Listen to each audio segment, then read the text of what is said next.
Hello बच्चों, स्वागत है आप सभी का हमारा YouTube channel extra score digital पर।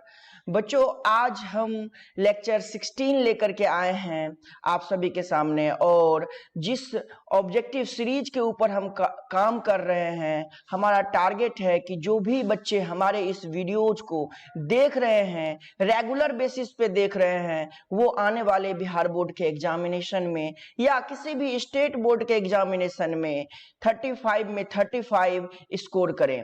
तो बच्चों, आज जो हम टॉपिक लेकर के आए हैं वो टॉपिक है हमारा इलेक्ट्रिक पोटेंशियल यानी विद्युत विभव, और उससे रिलेटेड ऑब्जेक्टिव क्वेश्चंस जो हमारे बिहार बोर्ड के या किसी भी स्टेट बोर्ड के फिजिक्स में पूछे जाते हैं, हम उन क्वेश्चंस को आज करने वाले हैं। हमारा YouTube channel extra score digital है और मैं डेली लाइव आता हूं रात के 8 बजे। और सबसे खास बात इस वीडियो की ये है कि इस वीडियो को हिंदी मीडियम का स्टूडेंट और इंग्लिश मीडियम का स्टूडेंट एक साथ देख सकता है, क्योंकि मैंने दोनों लैंग्वेज में इस वीडियो को बनाने की कोशिश की है। और बच्चों, सबसे पहले मैं ये बता दूं कि जो भी स्टूडेंट आज हमारे वीडियो को फर्स्ट टाइम देख रहे हैं, हमारे फर्स्ट व्यूअर हैं, वो सबसे पहले हमारे चैनल को सब्सक्राइब कर लें और बेल आइकन दबा दें, ताकि जो भी नया वीडियो हम अपडेट करेंगे हमारे चैनल पे आपको नोटिफिकेशन मिल जाएगा। और सबसे जरूरी बात कि दोस्तों के बीच भी आप हमारे वीडियोज को शेयर करें, जिससे उनको भी हमारे वीडियोज का लाभ मिल सके, फायदा मिल सके। तो बच्चों, चलिए स्टार्ट करते हैं। इलेक्ट्रिक पोटेंशियल से रिलेटेड कुछ क्वेश्चंस को आज सॉल्व करते हैं हमारे इस वीडियोज की सीरीज में। लेते हैं पहला सवाल क्या दे रखा है? द इलेक्ट्रिक फील्ड क्या दे रखा है? Electric field E and electric potential are related as. Okay, यानी विद्युत क्षेत्र और विद्युत विभव कैसे संबंधित होते हैं एक दूसरे से। यानी इलेक्ट्रिक पोटेंशियल को V से डिनोट करते हैं, हमें पता है। तो हम जानते हैं कि जो इलेक्ट्रिक फील्ड और इलेक्ट्रिक पोटेंशियल में रिलेशन होता है, वो रिलेशन होता है E equals to minus dV upon dr। याद रखना है बच्चों, E इक्वल्स टू होता है माइनस dV अपॉन में dr।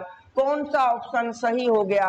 आप देख पा रहे होंगे ऑप्शन बी जो है करेक्ट आंसर हो गया पहले सवाल का। लेते हैं, बढ़ते हैं दूसरे सवाल की तरफ।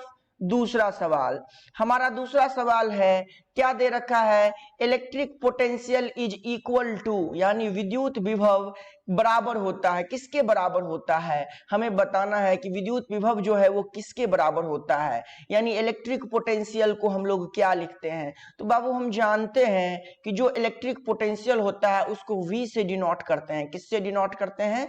V से। और V बराबर क्या लिखते हैं? V बराबर लिखते हैं W अपॉन में Q। क्या लिखते हैं? W अपॉन में Q। यानी किसी भी चार्ज को एक पॉइंट से दूसरे पॉइंट तक ले जाने में जो हम वर्क करते हैं, वो वर्क अपॉन में वो चार्ज, जिस चार्ज को हम मूव करा रहे हैं एक पॉइंट से दूसरे पॉइंट तक। तो V इक्वल्स टू होता है W अपॉन में Q, work done per unit charge. V equals to होता है work done per unit charge, और यूनिट वर्क डन का हो जाएगा जूल SI यूनिट, और चार्ज का हो जाएगा कूलॉम। और जूल पर कूलॉम को ही बेटा वोल्ट बोलते हैं। क्या बोलते हैं? वोल्ट बोलते हैं, है ना। तो ऐसा यूनिट जूल पर कूलॉम भी है और वोल्ट भी है। लेकिन हमसे पूछा है कि किसके बराबर है, आपको ऑप्शन दिख गया है, ऑप्शन ए करेक्ट है, W अपॉन में Q। लेते हैं तीसरा सवाल देखिए, बहुत ही अच्छा सवाल है। क्या कह रहा है? इलेक्ट्रिक पोटेंशियल, क्या कह रहा है? Electric potential due to a positive point charge Q, यानी ये चार्ज Q है, ये पॉजिटिव चार्ज है, at a distance R from it as, यानी किसी R दूरी पर एक धनात्मक बिंदु आवेश Q के कारण विद्युत विभव है। बच्चों, एक पॉइंट चार्ज ले लेते हैं, शुरुआत कर लेते हैं। यहाँ पे हम इस पॉइंट पे एक पॉइंट चार्ज ले लेते हैं, और वो पॉइंट चार्ज जो है हमारा पॉजिटिव पॉइंट चार्ज है, जो कि Q दिया हुआ है। और हमसे पूछ रहा है कि यहां से मान लीजिए R दूरी पर कोई बिंदु A है, इस A बिंदु पर हमें बताना है कि इलेक्ट्रिक पोटेंशियल क्या होगा। तो बच्चों, इलेक्ट्रिक पोटेंशियल A बिंदु पे होता है K इंटू क्यू बटा में R। चूंकि चार्ज Q पॉजिटिव है तो Q को लिखेंगे प्लस के साथ, तो प्लस के साथ लिखेंगे तो KQ बाय R ही रह जाएगा, है ना। उसके बाद अब K को हम लोग क्या लिखते हैं, K को लिखते हैं 1/4 पाई एप्सिलॉन नॉट, अगर कोई भी मीडियम प्रेजेंट ना हो तो, और यहाँ पे Q और यहाँ पे बटा में R। चलिए देख लीजिए कौन सा ऑप्शन सही हुआ।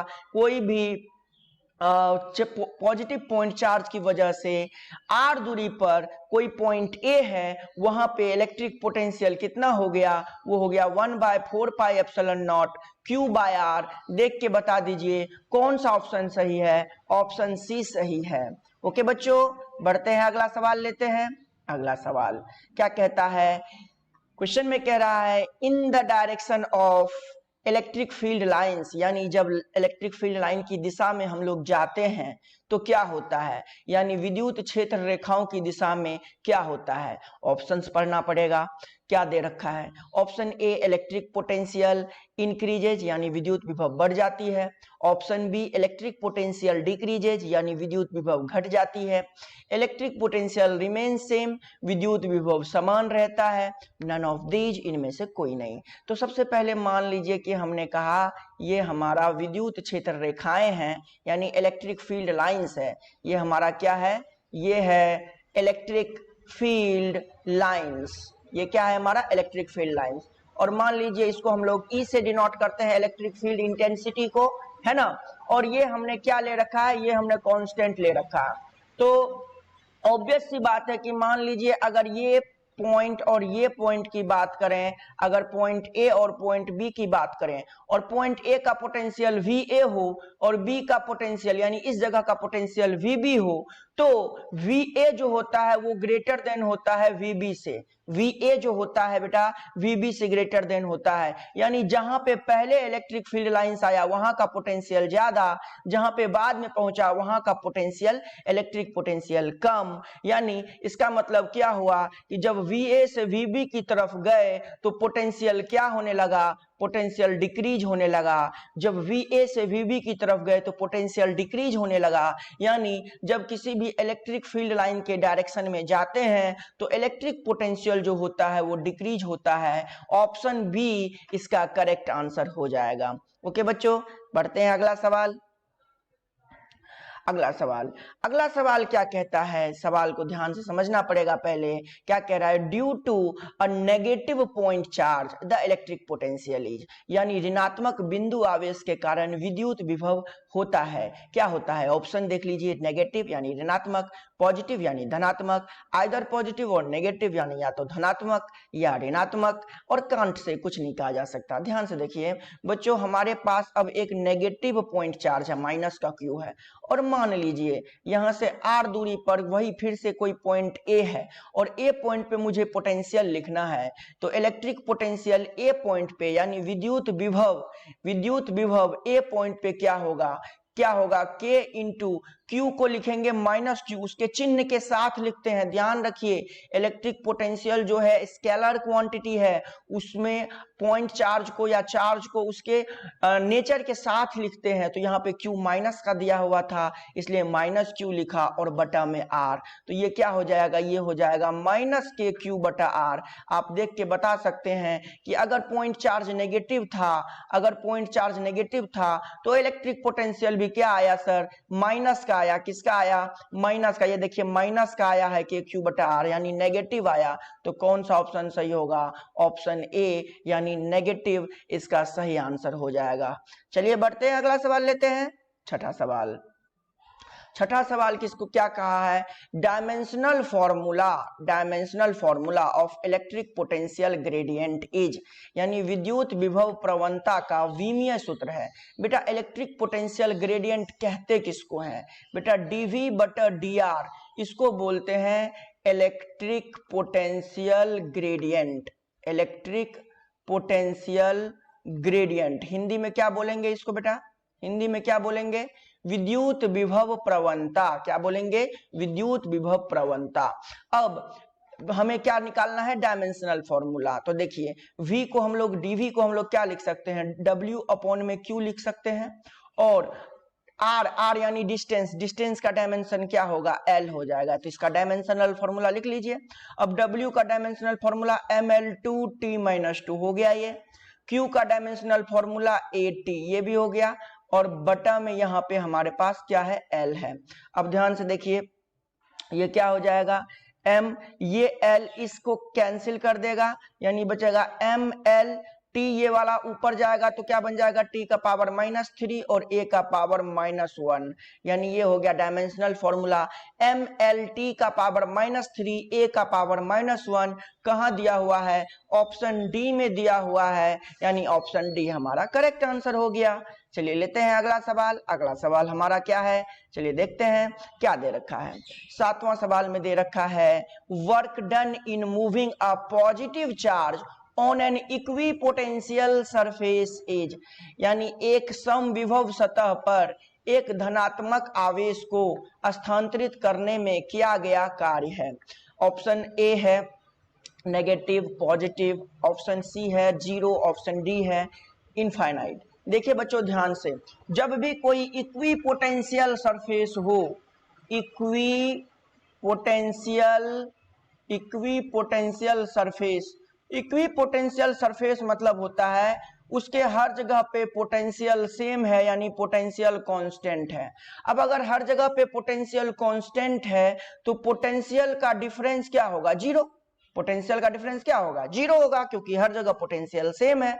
अब कोई चार्ज को हम एक पॉइंट से दूसरे पॉइंट पे लेके जा रहे हैं, मान लीजिए ये हमारा इक्विपोटेंशियल सरफेस है, ठीक है, ये हमारा इक्विपोटेंशियल सरफेस है, और इस सरफेस पे यहाँ पे हम ए पॉइंट है, यहाँ पे हम लोगों का बी पॉइंट है, और चार्ज क्यू है, उसको ए पॉइंट से कहाँ लेके जा रहे हैं, बी पॉइंट पे लेके जा रहे हैं। तो जो पोटेंशियल ए का है वही पोटेंशियल बी का है, तो दोनों का पोटेंशियल डिफरेंस हो गया जीरो, क्योंकि इक्विपोटेंशियल सरफेस है। ये कैसा सरफेस है, ये इक्विपोटेंशियल सरफेस है, यानी समविभव सतह है। कैसा सतह है, समविभव सतह।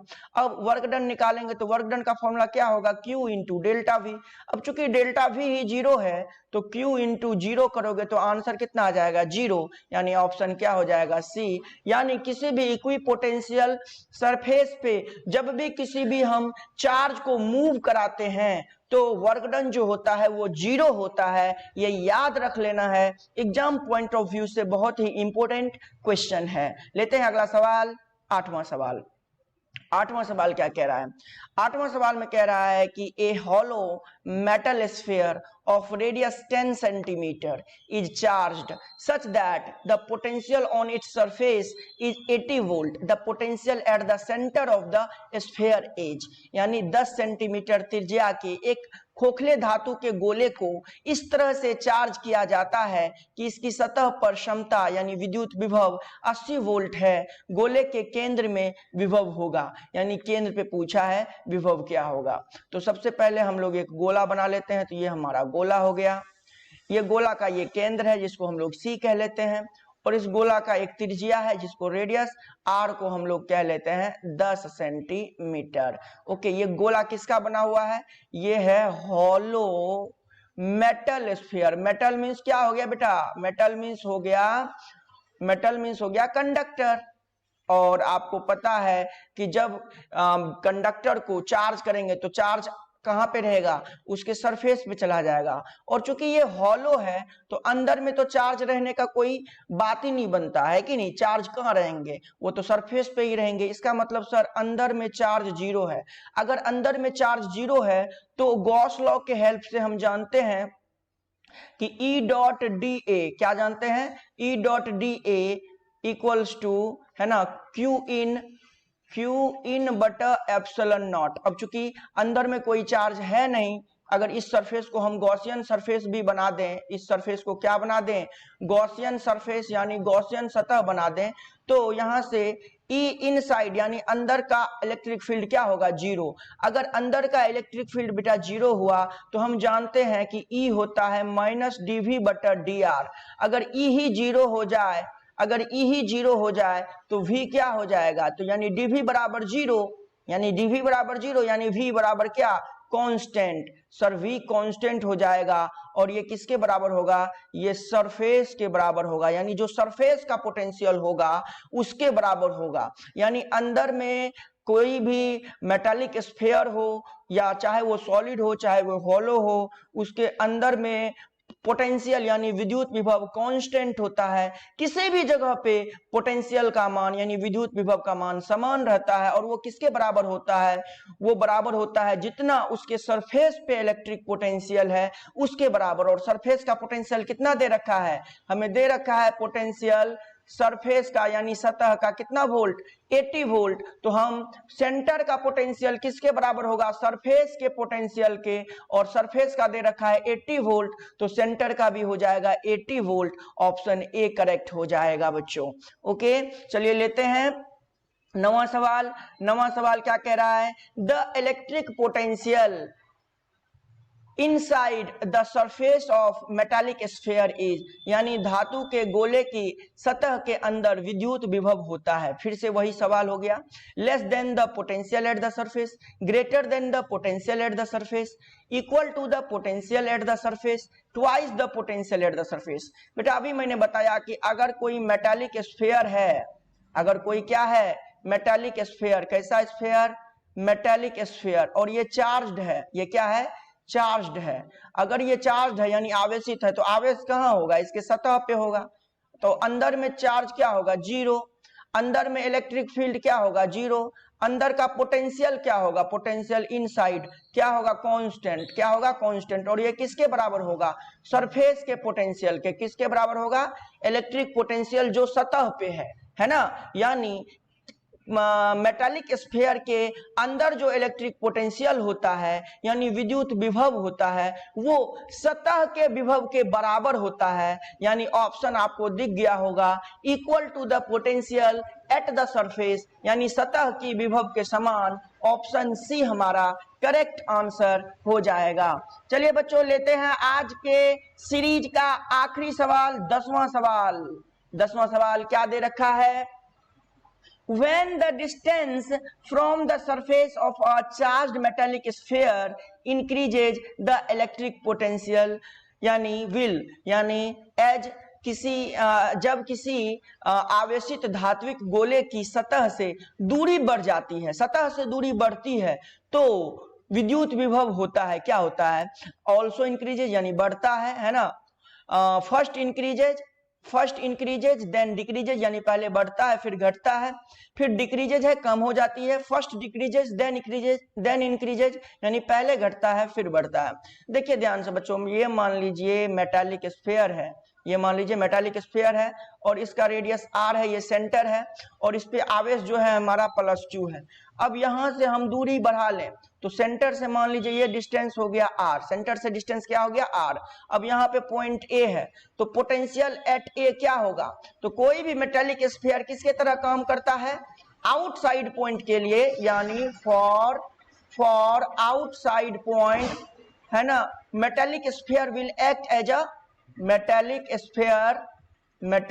sphere will act as a point charge, यानी जो मेटालिक स्फीयर होता है वो बिंदु आवेश के तरह काम करता है, यानी धातु का जो गोला होता है वो बिंदु आवेश की तरह काम करता है। और हम जानते हैं कि किसी भी बिंदु आवेश Q से स्मॉल r की दूरी पर पोटेंशियल का फॉर्मूला होता है KQ/R, ये हम पहले ही पढ़ चुके हैं। यानी आप बताइए जब r बढ़ेगा तो VA का मान क्या होगा, घटेगा, यानी V क्या होगा, ऑब्वियस सी बात है V क्या होगा, घटेगा।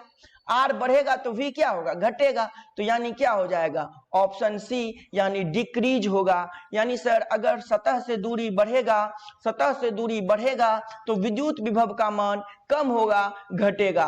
तो बच्चों आज का सीरीज कैसा किस तरह का लगा आपको, आप कमेंट बॉक्स में जरूर लिखें कि कैसा लग रहा है और आपके एग्जामिनेशन बोर्ड पैटर्न में किस तरह से फिट बैठ रहा है मेरा बनाया हुआ ऑब्जेक्टिव सीरीज का सवाल, क्योंकि ये बहुत जरूरी है और आपका फीडबैक बहुत इंपॉर्टेंट रखता है हमारे लिए।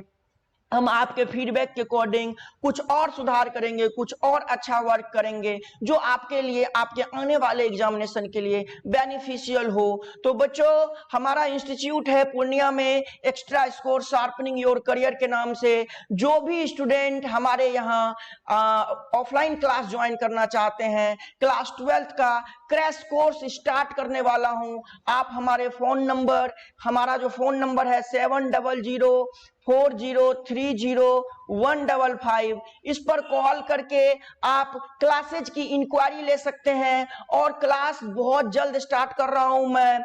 अभी जो भी क्लास रनिंग है, उस रनिंग क्लास की मैं बात नहीं कर रहा हूं, नया बैच स्टार्ट कर रहा हूं, फ्रेश बैच स्टार्ट करने वाला हूं क्रैश कोर्स के लिए।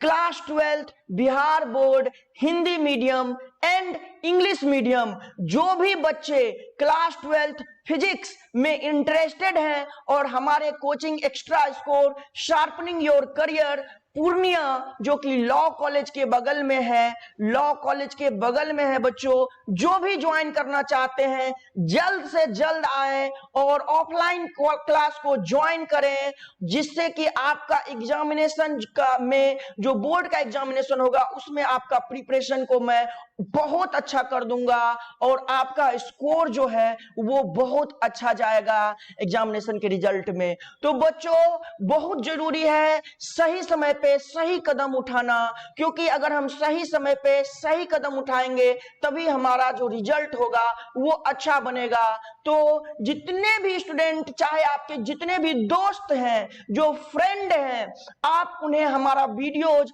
रेकमेंड करें, वो वीडियोज देखेंगे। और ऑफलाइन क्लास में मैं और भी बहुत सारे ऑब्जेक्टिव क्वेश्चंस करवाता हूं, तो वहां पे और भी चीजों को सीखने का आपको ऑफलाइन क्लास में मौका मिलेगा। तो बच्चों, ध्यान रखिए, आप जल्द से जल्द ज्वाइन करिए offline classes crash course class 12th physics के लिए इंग्लिश मीडियम और हिंदी मीडियम में। तो बच्चों, इन्हीं शुभकामनाओं के साथ आज हम विदा लेते हैं। आप हमारे चैनल को लाइक करना, शेयर करना, सब्सक्राइब करना नहीं भूलिए और अपने दोस्तों के साथ जरूर शेयर करिए। बच्चों, जिस तरह से मेहनत मैं आपके लिए कर रहा हूं, आपको थोड़ा सा हेल्प करना होगा, ताकि मैं आने वाले समय में सीबीएसई बोर्ड के स्टूडेंट के लिए लाइव लेक्चर लेने का प्लान कर रहा हूं। तो आप जल्द से जल्द हमारे